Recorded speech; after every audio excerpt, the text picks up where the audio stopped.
Namaste devotees. In this video, let's listen to a very powerful Lord Ganesha mantra. This mantra is named as Runaharta Ganesha mantra.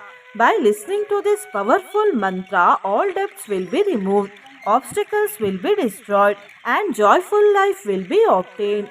Before listening to the mantra, if you are new to the channel, subscribe the channel, press the nearby bell icon and select all option.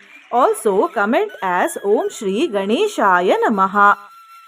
Om Ganesha Runam Chindivarenyam Hum Namaha Fat. Om Ganesha Runam Chindivarenyam Hum Namaha Fat.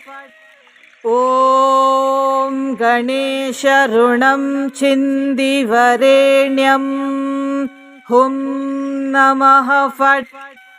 Om Ganesha Runam Chindivarenyam Hum Namaha Fat. Om Ganesha Runam Chindivarenyam Hum Namaha Fat.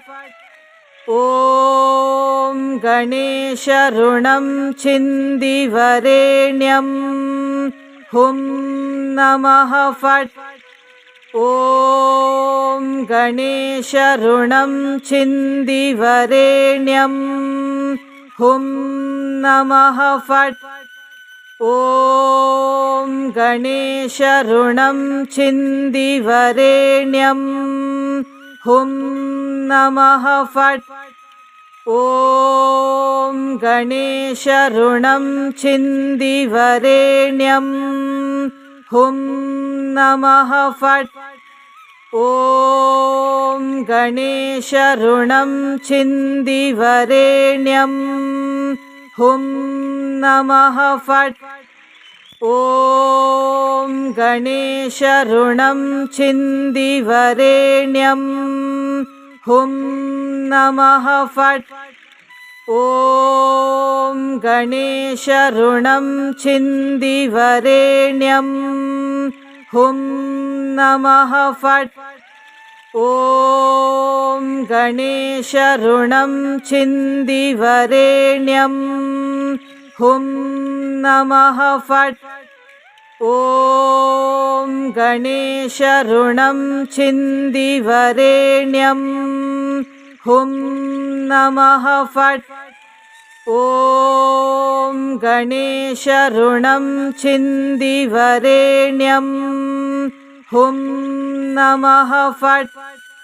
Om Ganesha Runam Chindivarenyam Hum Namaha Fat. Om Ganesha Runam Chindivarenyam Hum Namaha Fat.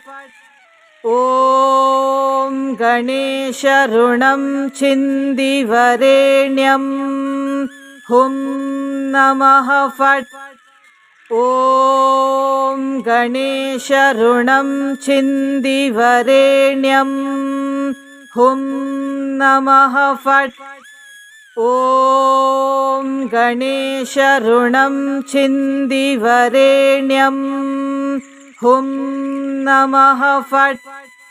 Om Ganesha Runam Chindivarenyam Hum Namaha Fat.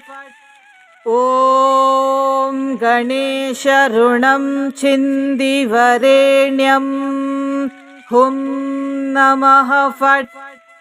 Om Ganesha Runam Chindivarenyam Hum Namaha Fat. Om Ganesha Runam Chindivarenyam Hum Namaha Fat. Om Ganesha Runam Chindivarenyam Hum Namaha Fat. Om Ganesha Runam Chindivarenyam